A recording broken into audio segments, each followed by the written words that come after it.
तो उसी जो टाइप्स ऑफ सपोर्ट बताया जा रहा था उसी को कंटिन्यू आगे कर रहे हैं। तो सपोर्ट जो हमने आपको बताया उसमें देखा आपने फिक्स सपोर्ट है। अगर आपका सपोर्ट फिक्स है और जो लोडिंग है वो प्लेन लोडिंग है या 2 डायमेंशन लोडिंग है तो उसमें जो मैक्सिमम नंबर ऑफ फोर्सेस लग सकते थे, अगर फोर्स की बात करें तो 2 फोर्स हमने बताया। क्या? एक फोर्स इन वाई डायरेक्शन, एक फोर्स इन एक्स डायरेक्शन। और मोमेंट की बात करें तो सिर्फ एक मोमेंट इन जेड डायरेक्शन। ठीक, जैसे आपने देखा यहाँ पे कि इस फिक्स सपोर्ट में जो मैक्सिमम, अगर ऑब्लिक आप लोडिंग लगा रहे हो, इस इंक्लाइन लोडिंग लगाते हो और प्लेन लोडिंग है अगर ये, तो इसमें आर वाई भी आपको देखने को मिलता है और आर एक्स भी देखने को मिलता है। बाकी ये चीज़ें हमने आपको पहले भी बता दी। अगर ये पी है तो आपका ये क्या होता है, पी साइन थीटा, ये आपका क्या होता था, पी कॉस थीटा होता था। तो इसमें आप देख सकते हो कि जो आर एक्स आएगा वो पी कॉस थीटा के बराबर हो जाएगा। जो आपका पी आर वाई होगा वो किसके बराबर हो जाएगा, पी साइन थीटा के इक्वल हो जाएगा। बाकी इसमें एक मोमेंट हमने बताया था, मोमेंट अबाउट जेड एक्सिस के अबाउट लगेगा। और सारी चीज़ें हमने अच्छे से एक्सप्लेन की थी। फिर हमने आपको बताया कि जैसे सपोज कीजिए कि यहाँ पर पिन जॉइंट या हिंग जॉइंट का मतलब क्या होता है। पिन जॉइंट या हिंग जॉइंट का मतलब आपने देखा था कि हम क्या करते हैं कि एक जो आपकी जो बीम है उस बीम में हमने क्या किया, एक जो सपोर्ट है उस सपोर्ट में हमने एक होल किया और उस बीम में भी होल किया, उसको वहाँ पे एडजस्ट करके उसमें हमने एक क्या कर दी, पिन को डाल दिया है। तो उससे करने से क्या होगा, यहाँ पे जो रोटेशन का रेजिस्टेंस है या मोमेंट का जो रेजिस्टेंस है वो क्या हो जाता है, मोमेंट अबाउट ज़ीरो आ जाता है, क्योंकि वो क्या करेगा, रजिस्ट करेगा ही नहीं करेगा। तो इस तरह से कहीं पे भी इसका जो यूज आपको देखने को मिलेगा क्वेश्चंस में, तो कहीं पे भी जो आप क्वेश्चंस लगाइए तो मोमेंट अबाउट हिंज क्या लिखते हैं हम, ज़ीरो लिख देते हैं। तो उससे एक इक्वेशन आपकी इंक्रीज हो जाती है, एक वहाँ से इक्विलिब्रियम इक्वेशन आप कह सकते हैं कि एक आपका एक इक्वेशन इंक्रीज हो जाती है। तो अब आपने पिन जॉइंट भी देख लिया था, हिंज जॉइंट क्या होता है इसके बारे में भी देख लिया कि यहाँ पे जो मैक्सिमम रिएक्शन लग सकता है, रिएक्शन इन वाई डायरेक्शन लग सकता है और रिएक्शन इन एक्स डायरेक्शन। क्योंकि यहाँ पे कोई रोलर लगा नहीं है तो एक्स डायरेक्शन को भी ये क्या कर सकता है, रजिस्ट कर सकता है। लेकिन अब जो नेक्स्ट है, जो थर्ड है, उसकी हम बात करने जा रहे हैं। वो आपका क्या होता है, रोलर सपोर्ट होता है। वो क्या होता है, रोलर सपोर्ट है। अब ये जो रोलर सपोर्ट है ये क्या है, इसके बारे में देख लीजिए कि रोलर सपोर्ट होता क्या है, इसको अच्छे से देखते हैं। तो रोलर सपोर्ट क्या है कि जैसे प्लेन है, इस प्लेन में हमने एक सपोर्ट लगाई और उस सपोर्ट के नीचे हमने क्या किया, एक इस तरह से कुछ रोलर जैसा कुछ असेंबली कर दिया। इससे होगा क्या कि जब भी, और बाकी जो ऊपर का स्ट्रक्चर था, यानी यहाँ पे पिन करके होल करके जो प्रोसेस था सेम ऐसे जो पिन वाला हिंज वाला था उसी में, यानी इसी सेम सपोर्ट पे सिर्फ और सिर्फ नीचे आपने क्या कर दिया है, यहाँ पे रोलर लगा दिया है। तो ऐसा करने से सिर्फ क्या आएगा, एक ही इसके एडवांटेज और हो गए क्या कि जैसे अगर आप यहाँ पे अगर किसी एंगल थीटा पे अगर आपने लोडिंग लगा रखी है तो एक तो इधर आपको मिल गया पी कॉस थीटा मिल गया, इस डायरेक्शन में पी साइन ऑफ थीटा मिल गया। अब क्या करेगा, ये जो पी कॉस थीटा है इसको इस डायरेक्शन में आप खुद देखिए कि यहाँ पे अगर पी कॉस थीटा आता था, इस डायरेक्शन में आता तो इधर आर एक्स क्या करता, उसको रजिस्ट करता। लेकिन अगर आप पी कॉस थीटा इधर लगा रहे हो तो यहाँ पे रोलर है, ये क्या कर जाएगा, ये मूव कर जाएगा इस डायरेक्शंस में, एक्स डायरेक्शन में क्या कर जाएगा, मूव कर जाएगा। इसका मतलब क्या है, यहाँ कोई भी रेजिस्टेंस नहीं है तो यहाँ पे आर एक्स क्या हो जाएगा, ज़ीरो हो जाएगा। क्यों, क्योंकि यहाँ पे no resistance due to roller, due to roller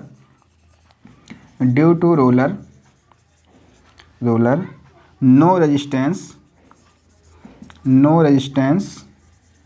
to horizontal direction, no resistance in horizontal direction, in horizontal direction. तो आप क्या देख रहे हैं कि हॉरिजॉन्टल डायरेक्शन में कोई रेजिस्टेंस नहीं है, आप लोड लगाओगे तो मूव कर जाएगा। इसका मतलब इस तरह के जो रोलर सपोर्ट है इसमें सिर्फ और सिर्फ क्या लगेगा, आर इन वाई लगेगा।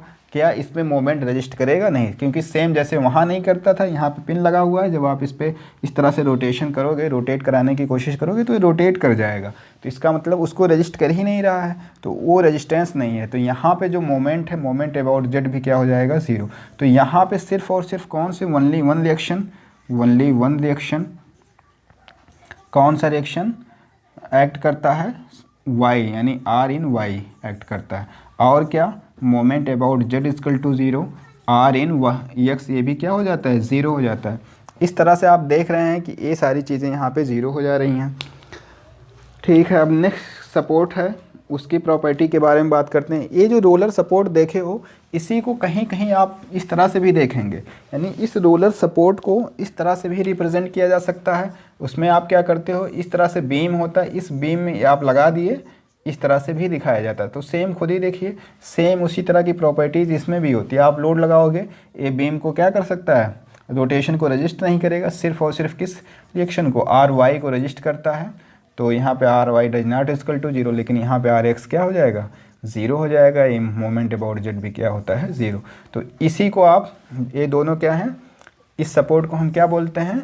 रोलर सपोर्ट बोलते हैं, रोलर सपोर्ट बोला जाता है, इसको आप याद रखिए। तो अभी तक आपने 3 सपोर्ट देख लिए हैं। अब एक सपोर्ट जो नेक्स्ट है, वो जनरली जब आप स्ट्रक्चर पढ़ते हो तो उसमें जब हमको इनडिटर्मिनेसी निकालना होता है तो वहाँ पे उसका यूज होता है, पर यहाँ पे आप देख लीजिए कि उसको क्या कहते हैं।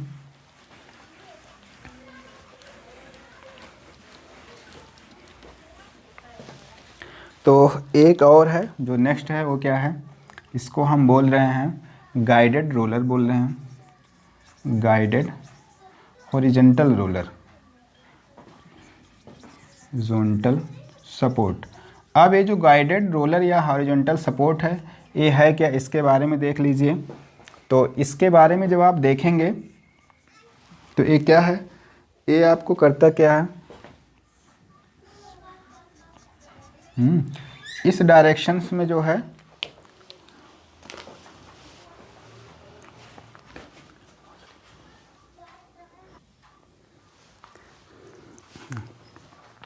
तो नेक्स्ट सपोर्ट जो है आपका वो क्या है? गाइडेड रोलर, या इसी को हम डबल रोलर सपोर्ट भी बोलते हैं। तो गाइडेड रोलर या हॉरिजॉन्टल, एक क्या है देखिए, इसमें एक आपको कुछ इस तरह से दिखता है, आगे यहाँ पे है एक मेंबर, यहाँ पे है, और आप क्या कर रहे हो, इसमें एक मेंबर और आपको ऐड अगर करना है इस तरह से आगे, तो यहाँ पर एक आप क्या करिए, रोलर लगा दीजिए। तो इससे क्या होगा कि जैसे आप अगर सपोर्ट यहाँ पे रिएक्शन लगा रहे हैं तो होगा क्या कि इसके 2 कंपोनेंट हो जाएंगे, एक इस डायरेक्शन में, एक इस डायरेक्शन में। एक हो गया आपका एफ इन एक्स हो गया, एक एफ इन वाई हो गया। तो ये जो आपका वर्टिकल है तो ये यहाँ पे रजिस्टर होगा, यानी यहाँ पे भी ये क्या होगा? वर्टिकल रिएक्शन आर वाई तो लगेगा ही लगेगा, साथ साथ में यहाँ पे मोमेंट भी लगेगा, मोमेंट अबाउट जेड भी। यानी अगर आप यहाँ पे कोई फोर्स लगाएंगे तो इस रोटेशन को क्या करता है? रजिस्ट करता है। ये मैं, इसको आप नोट कर लीजिए। ये आपको यहाँ पे क्या दिखेगा? रेजिस्टेंस दिखेगा। लेकिन यदि हम बात करें, क्या ये हॉरिजॉन्टल रिएक्शन को रजिस्ट करेगा R in X X direction? तो क्या हो जाएगा? ज़ीरो हो जाएगा। क्यों? क्योंकि जब इस डायरेक्शन में फोर्स लगेगा तो आपका ये जो रोलर है वो क्या कर जाएगा? मूव कर जाएगा। ठीक है, तो अब ये तो था आपका जो भी लोडिंग हमने बताई, 2D लोडिंग बताई या प्लेन लोडिंग के बारे में बताया आपको। 2D लोडिंग या प्लेन लोडिंग के बारे में देखा आपने।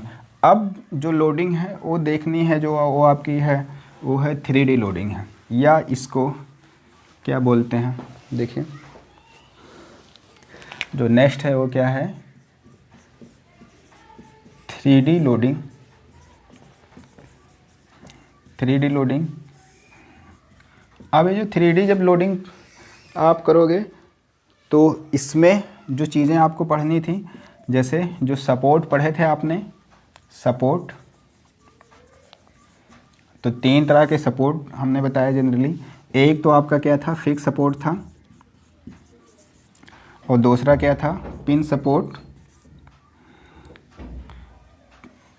पिन सपोर्ट या फिर इसको हिंज सपोर्ट भी बोलते हैं। और जो तीसरा है वो क्या है, फिक्स हो गया, पिन हो गया, हिंज हो गया, और एक क्या है, रोलर सपोर्ट। ठीक, तो इसमें फिक्स सपोर्ट में आपने देखा था जो रिएक्शंस होते थे,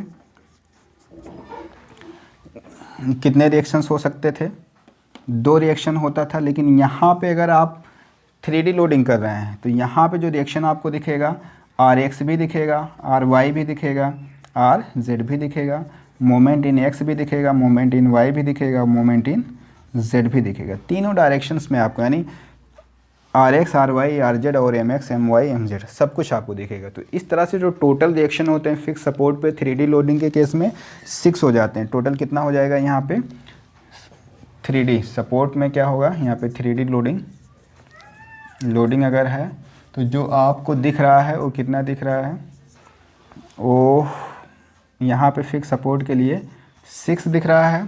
और पिन सपोर्ट में देखिए क्या दिखेगा आपको, मोमेंट तो यहाँ पे MX भी 0 होगा, MY भी 0 होगा, MZ भी क्या हो जाएगा, 0 हो जाएगा। और इसके साथ साथ क्या हो रहा है, R जो X होगा वो 0 नहीं होगा, जो RY होगा वो 0 नहीं होगा, R अबाउट Z भी क्या होगा, 0 नहीं होगा। बाकी अभी हम एक्सप्लेन कर देंगे। आप याद रखिए कि यहाँ पे जो रिएक्शन आ रहा है वो कितने रिएक्शन आ रहे हैं, 3 रिएक्शन है, यही वाला सिर्फ ए। बाकी ये सब क्या हो जा रहा है, मोमेंट 0। और रोलर सपोर्ट में जब भी बात करोगे तो यहाँ पे सिर्फ एक आएगा, वो भी क्या, RY आएगा। लेकिन यहाँ पे कुछ लोग क्या कर देते हैं, RY कर देते हैं, RZ। लेकिन ये क्या हो जाएगा, इसमें सिर्फ और सिर्फ एक ही रिएक्शन आएगा, वर्टिकल रिएक्शन आएगा। बाकी प्लेन में जैसे देखिए ये प्लेन है, इस प्लेन में रोलर आपका X डायरेक्शन में मूव कर जाएगा और Y डायरेक्शन में भी क्या, Z डायरेक्शन में भी क्या कर जाएगा, मूव कर जाएगा। तो रिएक्शन या रेजिस्टेंस किस में आ रहा है, सिर्फ वर्टिकल डायरेक्शन में आ रहा है। इसलिए रोलर सपोर्ट में सिर्फ आपको जो रिएक्शन दिखेगा RY दिखेगा। ठीक है,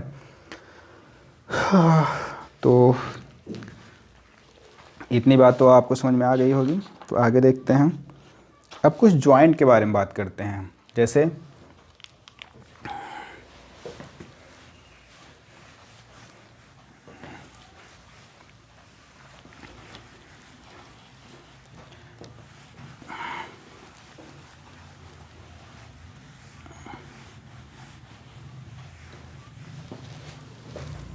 यदि हम बात करें कि कुछ इंटरनल जो जॉइंट होते हैं, जैसे जो जॉइंट अगर हम बात करें, ये जॉइंट कौन सी जॉइंट की बात करें, इंटरनल जॉइंट की बात करें, इंटरनल जॉइंट की बात करें तो आपका जो इंटरनल जॉइंट है वो है क्या, जैसे सपोज कर लीजिए कि ये कोई फ्रेम है, इसको आप पोर्टल फ्रेम बोलते हो। इस पोर्टल फ्रेम में यहाँ पे एक जॉइंट दिख रहा है, एक जॉइंट यहाँ पे दिख रहा है। तो इस जॉइंट को आप क्या बोलते हो, रिजिड जॉइंट बोला जाता है। क्या बोला जाता है, रिजिड जॉइंट बोलते हैं। तो रिजिड जॉइंट की प्रॉपर्टीज़ क्या होती है कि जैसे अगर आपने ऊपर से लोड लगाया है यहाँ से, तो लोड लगाने से क्या होगा, ए वाला जो मेंबर है यहाँ पे कहीं डिफ्लेक्ट कर गया, तो लेकिन ए वाला जो बीम था ए क्या होगा, कुछ इधर डिफ्लेक्ट कर जाएगा। तो इस तरह से जो डिफ्लेक्शन आपको दिखेगा, यानी पहले भी 90 डिग्री था और बाद में भी क्या हो गया, 90 डिग्री आपको कुछ दिखेगा। तो इस तरह से जो डिफ्लेक्शन हो रहा है, तो यहाँ पे भी 90 डिग्री।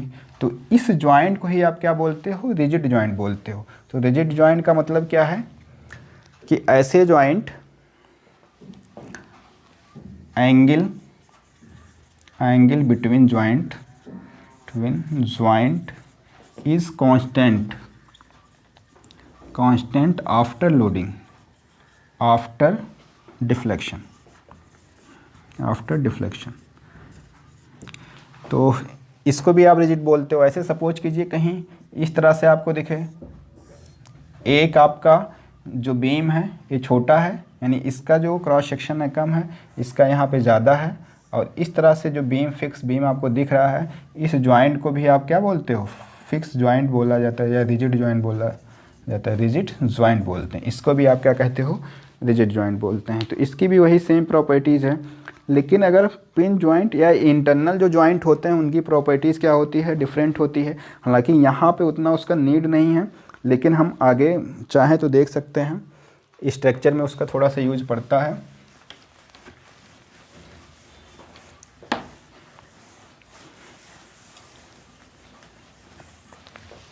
तो जैसे देखिए इंटरनल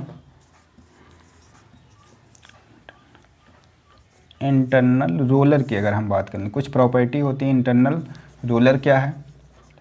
जैसे एक बीम ऐसे है, यहाँ पे आपने एक रोलर लगा दिया है इस तरह से, तो ऐसा करने से क्या होगा कि इस बीम में जो ऊपर से अगर आपने कोई फोर्स लगाया तो नीचे से भी एक फोर्स लग जाएगा।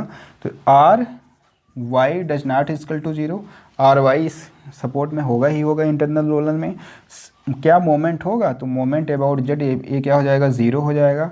आर एक्स भी क्या हो जाएगा, 0 हो जाएगा। यानी आप देख सकते हैं कि इसमें जब आप इसको रोटेट करा सकते हो आसानी से, लेकिन इसमें दूसरी चीज़ क्या है, अगर आप इस डायरेक्शन में अगर लोड आप ऐसे लगा देते तो इसका एक कंपोनेंट इधर आ जाता है इधर, तो ये वर्टिकल कंपोनेंट तो यहाँ मिल जाता है, लेकिन जो हॉरिजेंटल कंपोनेंट है जब लोड लगाते तो ये क्या कर जाता है, रोलर मूव कर जाता है, यानी रजिस्ट नहीं करता है। इसलिए आर एक्स क्या हो जाता है, 0, मोमेंट जेड क्या हो गया, 0, लेकिन इसमें सिर्फ वर्टिकल रिएक्शंस लगता है। और यहाँ पे इसकी दूसरी प्रॉपर्टी क्या है कि जब ये डिफ्लेक्ट करेगा, सपोज कीजिए ऐसे डिफ्लेक्ट कर रहा है, ये ऐसे डिफ्लेक्ट कर रहा है, तो यहाँ का थीटा यहाँ का थीटा, यानी अगर इसको हम बी कह दें, इसको हम सी कह दें, तो theta at B does not equal to theta at C, यानी दोनों जगह का जो रोटेशन है, जो थीटा है वो डिफरेंट हो जाएगा, यानी theta at B does not equal to theta at C हो जाएगा।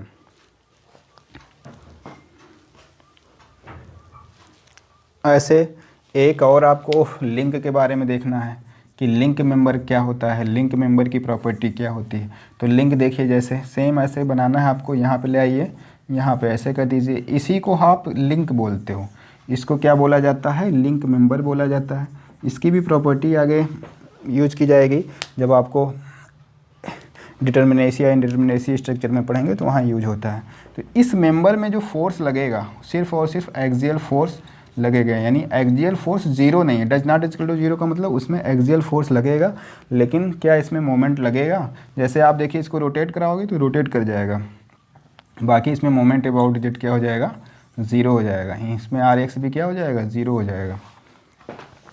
सिर्फ क्या लगेगा, एक्सियल फोर्स। एक्सियल फोर्स का मतलब क्या, इस डायरेक्शन में जो फोर्स होगा एफ वर्टिकल, इसी को आप एक्सियल फोर्स बोल रहे हो। अब कुछ लोग कहेंगे कि एक्सियल फोर्स क्या है, तो एक्सियल फोर्स समझिए, जैसे यहाँ पे हमने एक फोर्स ऐसे बीम लिया, इसमें इस तरह से इंक्लाइन लोडिंग लगा दी, तो इसका जो एक कंपोनेंट अगर 10 किलो न्यूटन का लोड लग रहा था, तो इसका मान लीजिए थीटा है, तो इस पे मान लीजिए अगर 5 किलो न्यूटन लोड इस डायरेक्शन में आ गया, तो यही जो 5 किलो न्यूटन का लोड है इसके लॉन्गिट्यूडनल डायरेक्शंस में जो लग रहा है, इसी को आप क्या बोलते हो, एक्सियल फोर्स बोलते हो। एक्सियल फोर्स बोला जाता है, इसी को हम क्या बोलते हैं, एक्सियल फोर्सेस बोलते हैं। ठीक है, तो अब नियर अबाउट जो फोर्सेस हैं वो तो आपको समझ में आ गया। अब हम क्या देखेंगे, एक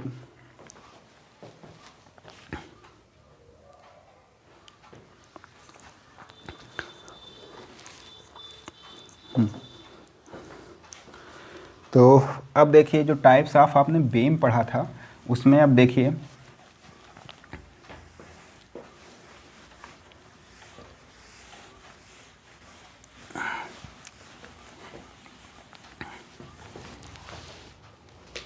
अब जो टाइप्स ऑफ बीम में, जैसे हमने एक सिंपली सपोर्टेड बीम का एग्जांपल लिया था, एसएसबी का जो हमने एग्जांपल लिया, इस तरह से देखा आपने, ऐसे हमने बनाया। अब यहाँ पर बनाने का जो रीज़न है इसका, या ऐसे आप समझ सकते हैं, ऐसे आपको दिखेगा या फिर ऐसे आपको दिखेगा। तो इस तरह से जो चीज़ें आपको दिखती हैं वो हैं क्या, वो है क्या,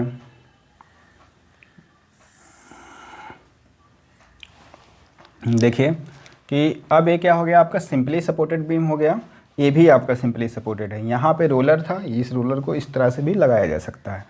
तो यहाँ पे जो रिएक्शन आपको दिखेगा आर वाई हो सकता है और आर एक्स हो सकता है ज़्यादा से ज़्यादा, और यहाँ पे आपको क्या दिख सकता है, आर वाई दिख सकता है। यानी यहाँ पे यदि हम इस मेंबर में सिंपली सपोर्टेड की बात करें तो जो अननोन है, अननोन जो फोर्सेस हैं, वो अननोन आपको जो दिख रहा है वो कितने अननोन दिख रहे हैं, आर वाई वन कह लीजिए, इसको आर वाई टू कह लीजिए, इसको आर एक्स वन कह लीजिए। तो यहाँ पे आर वाई वन हो गया, आर वाई टू हो गया और क्या हो गया, आर एक्स हो गया। यानी 3 अननोन दिख रहे हैं। यहाँ पे जो अननोन है वो कितने हैं, 3 हैं। और जो इक्विलिब्रियम इक्वेशन यहाँ पे फॉर्म हो सकता है वो कितने हो सकते हैं, इक्विलिब्रियम इक्वेशंस। अब देखिए जो इक्विलिब्रियम इक्वेशंस यहाँ पे आप लगा सकते हो वो क्या क्या लगा सकते हो, यहाँ पे आप समेशन ऑफ एफ एक्स लगा सकते हो इक्वल टू 0 कर सकते हो, समेशन ऑफ एफ वाई 0 कर सकते हो, और मोमेंट अबाउट जेड एक्सिस क्या कर सकते हो, 0 कर सकते हो। तो इस तरह से हमारे पास 3 अननोन थे और 3 इक्वेशंस मिल गए। तो इसका मतलब क्या हुआ कि आप आसानी से इस मेंबर में जो एक्सटर्नल रिएक्शंस हैं उनको आप क्या कर सकते हो, निकाल सकते हो। तो आप देखोगे कि जब भी हम स्ट्रेंथ ऑफ मटेरियल की बात करेंगे तो जितने भी स्ट्रक्चर या जितने भी एग्जाम्पल एसएफडी बीएमडी हम बनाएंगे, मैक्सिमम क्या होगा, डिटर्मिनेट स्ट्रक्चर होगा। क्या होगा, डिटर्मिनेट स्ट्रक्चर होगा। डिटर्मिनेट का मतलब क्या है कि उसमें जो नंबर ऑफ अननोन है नंबर ऑफ इक्विलिब्रियम इक्वेशंस के बराबर होंगे। अब यहाँ पे कुछ लोगों को थोड़ा सा समझ में नहीं आ रहा होगा कि ये जो डिटर्मिनेट है ये होता क्या है। 2 तरीके के स्ट्रक्चर्स होते हैं, एक होता है आपका डिटर्मिनेट स्ट्रक्चर होता है, एक होता है इनडिटर्मिनेट स्ट्रक्चर। हालांकि ये जो पोर्शन है ये स्ट्रक्चर में कवर कराया जाता है, पर बेसिक नॉलेज आपको हम यहाँ पे दे रहे हैं कि जैसे देखिए, अगर किसी भी स्ट्रक्चर को आप डिटर्मिनेट यानी जिसको डिटरमाइन किया जा सके, क्या डिटरमाइन किया जा सके, उसके एक्सटर्नल फोर्सेज को, उसके इंटरनल फोर्सेज को अगर आप आसानी से कैलकुलेट कर सकते हो। आसानी से कहने का मतलब कि अगर आप इक्विलिब्रियम इक्वेशन से ही अगर उनके सारे फोर्स को आप एनालाइज कर सकते हो, कैलकुलेट कर सकते हो, तो ऐसे स्ट्रक्चर को हम क्या बोलते हैं, डिटर्मिनेट स्ट्रक्चर बोलते हैं। जैसे यहाँ पे जो बीम है, दोनों बीम क्या है, डिटर्मिनेट बीम है। कैसे बीम है, डिटर्मिनेट। इसमें जो रिएक्शंस हैं उस रिएक्शंस को आप सिर्फ और सिर्फ इक्विलिब्रियम इक्वेशंस की मदद से आप क्या कर सकते हो, निकाल सकते हो। तो ऐसे स्ट्रक्चर को हम डिटर्मिनेट स्ट्रक्चर बोलते हैं। अगर सपोज कीजिए कि हम क्या करते कि इक्विलिब्रियम इक्वेशंस के से हम अननोन को नहीं निकाल सकते थे, तो उस स्ट्रक्चर को या उस बीम को हम क्या बोलते, इनडिटर्मिनेट बोलते हैं। जैसे सपोज कीजिए कि अगर हम एक एग्जांपल ऐसे ले लें, अब यहीं पर ही अगर हम क्या करते, यहाँ पर दोनों जगह से ऐसे हम लगा देते, तो इसमें देखिए कि 2 रिएक्शन आपका यहाँ पे, 2 रिएक्शन यहाँ पे, टोटल रिएक्शन कितने हो गए, 4 हो गए। और जो इक्विलिब्रियम इक्वेशन आप मैक्सिमम बना सकते हो प्लेन लोडिंग के लिए या 2D लोडिंग के लिए, कितने होते हैं, इक्विलिब्रियम इक्वेशन जो होते हैं कितने बना सकते हो, maximum 3 for plane loading, for plane loading. यही तो हमने बताया था कि प्लेन लोडिंग में आप देखते हो कि किसी भी सपोर्ट पे 2 रिएक्शन आर वाई और आर एक्स और मोमेंट लगता है, तो इस तरह से 3 इक्वेशंस बन जाते हैं, इक्विलिब्रियम इक्वेशंस वही 3 बनेंगे। और यहाँ पे जो अननोन आप देख रहे हो, 2 2 4 अननोन हो गए, तो अननोन ज़्यादा हो गया, इक्विलिब्रियम इक्वेशन क्या हो गया, कम हो गया। इसका मतलब जितना ज़्यादा रिएक्शन ज़्यादा है किससे, इक्विलिब्रियम से, उसी को उतना नंबर ऑफ इनडिटर्मिनेसी कहते हैं। एक सिंपल सी लैंग्वेज में, जैसे 4 - 3 4 - 3 आपने कर लिया, तो 1 डिग्री की यहाँ पे क्या हो गई, इनडिटर्मिनेसी हो गई। अब इसी बीम को अगर आपको डिटर्मिनेट बनाना है तो सेम आप यहाँ पे लेके चले जाइए। तो यहाँ पे आप देख रहे हो कि 2 रिएक्शन यहाँ पे लग रहे हैं, 1 रिएक्शन यहाँ पे लग रहा है। तो इस तरह से यहाँ पे सिर्फ कितने रिएक्शन, 3 रिएक्शन, 3 इक्विलिब्रियम इक्वेशन। तो आपका स्ट्रक्चर या बीम क्या हो गया, ये डिटर्मिनेट बीम हो गया। तो डिटर्मिनेसी और इनडिटर्मिनेसी और भी डिटेल में भी आप पढ़ोगे बहुत अच्छे से, बहुत ही कॉन्सेप्चुअल है, तो आगे हम देखेंगे। पर यहाँ पर बेसिक आपको इतना आइडिया तो लग गया होगा कि कब आपका कोई बीम डिटर्मिनेट कहलाएगा, कब कोई बीम आपका क्या कहलाएगा, इनडिटर्मिनेट बीम कहलाएगा। जैसे यदि हम फिक्स बीम की बात करें, अगर हम फिक्स बीम ले लें और फिक्स बीम पे जो लोडिंग लग रही है, कुछ इस तरह से लोडिंग लग रही है थीटा डिग्री पर, तो यहाँ पे एक ऐसे R1, यहाँ पे इसको R2 कह लीजिए, इसमें R3 हो गया, एक क्या हो गया, R4 हो गया। तो यहाँ पे टोटल जो रिएक्शन है, टोटल जो रिएक्शन आपके लग रहे हैं वो टोटल रिएक्शन कितने हैं, 4 रिएक्शन है। कितने टोटल रिएक्शन हो गए, 4 रिएक्शन हो गए। और इक्विलिब्रियम इक्वेशंस जो आप बनाओगे वो 3 ही बन रहा है। जब भी हम प्लेन लोडिंग की बात करेंगे तो maximum number of equilibrium equation आपको याद रखना है 3। वो भी हमने आपको समझाया 3 किस तरह से, summation of F Y, summation of F x equal to 0, summation of F Y equal to 0, 2 हो गया।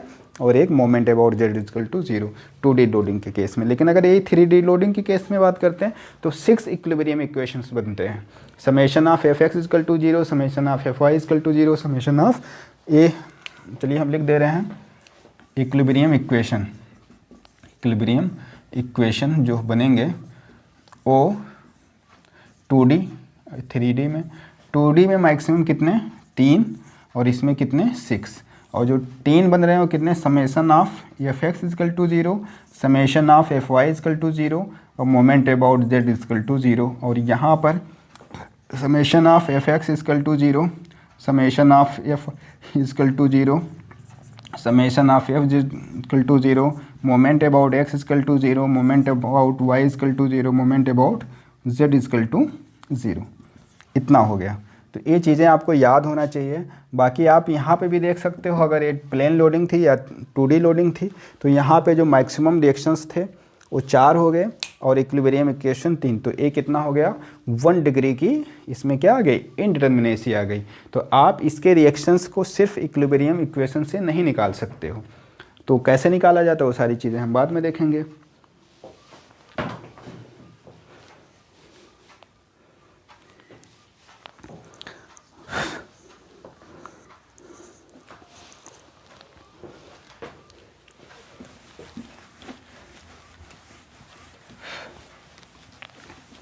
तो और भी कुछ डिटर्मिनेसी इनडिटर्मिनेसी नेट स्ट्रक्चर के बारे में हम बात कर लेते हैं।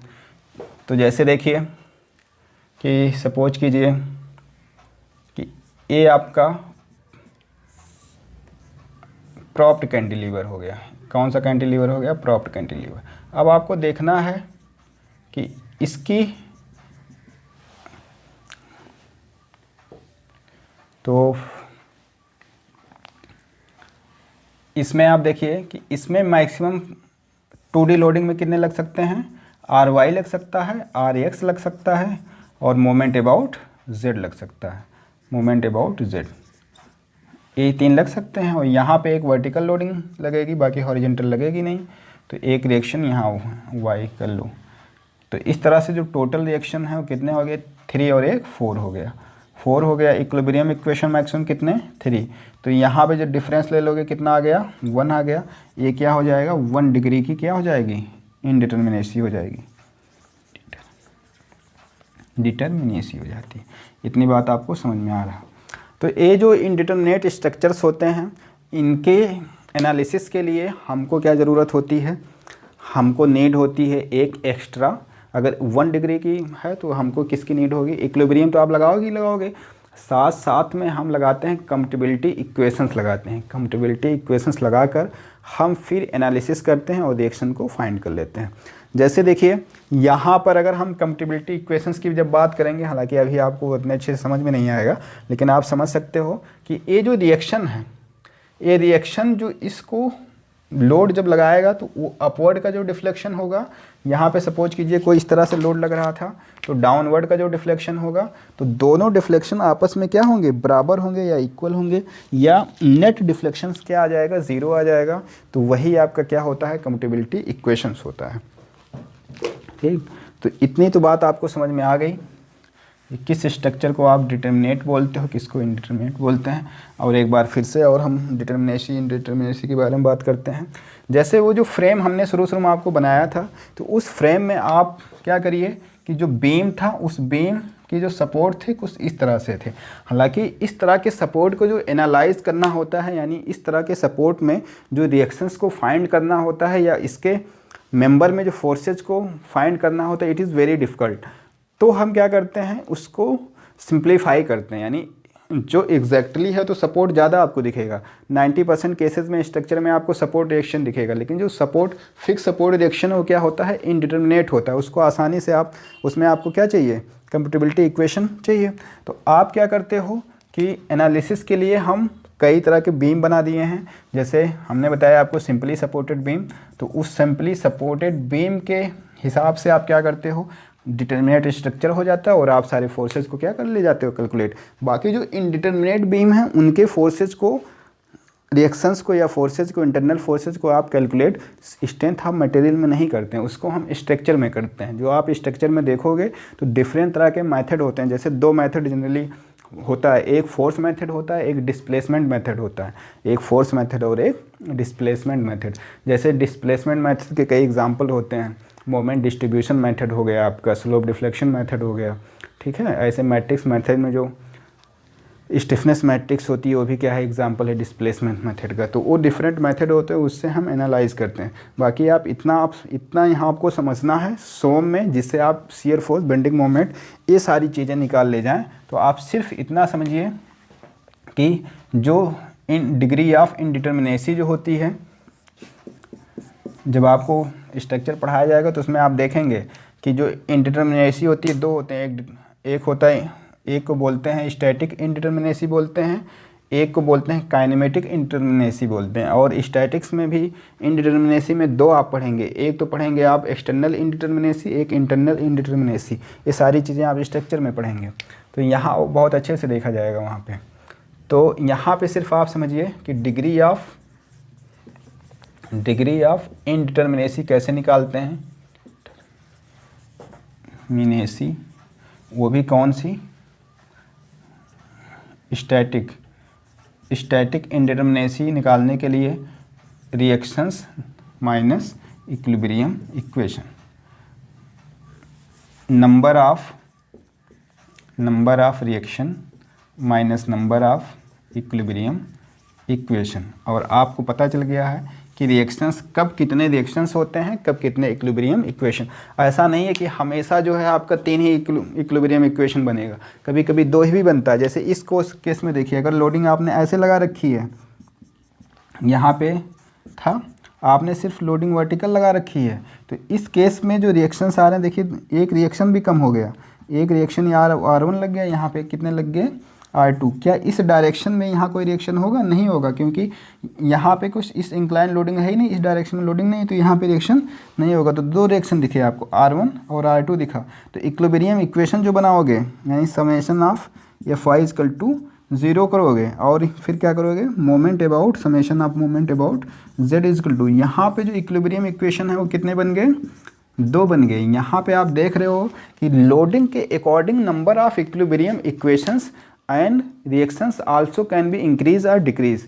जैसे यहाँ पे जो लोडिंग आपने वर्टिकल लगा रखी, तो आपको ध्यान रखना है कि वर्टिकल लोडिंग के केस में जो, अगर आपका डिटर्मिनेट स्ट्रक्चर है तो उसमें सिर्फ और सिर्फ वर्टिकल रिएक्शंस ही आते हैं, हॉरिजॉन्टल नहीं आएगा। तो वर्टिकल कितने आ गए, 2 आ गया, बाकी मोमेंट तो कहीं पे होगा नहीं। तो एक तो वर्टिकल यानी summation of Fy equal to आप 0 कर दिए, तो एक इक्वेशन आपको मिल गया इक्विलिब्रियम का, और एक क्या करिए, किसी इसके अबाउट मोमेंट ले लो या इसके अबाउट मोमेंट ले लो, 0 कर दिए, तो मोमेंट अबाउट Z क्या आ गया, 0 आ गया। ठीक है, तो मिलते हैं नेक्स्ट क्लास में, आगे और भी देखेंगे सारी चीज़ें। तो परेशान होने की कोई ज़रूरत नहीं, जहाँ से आपको ना समझ में आए आप कमेंट कर दीजिए, हम बता देंगे आपको।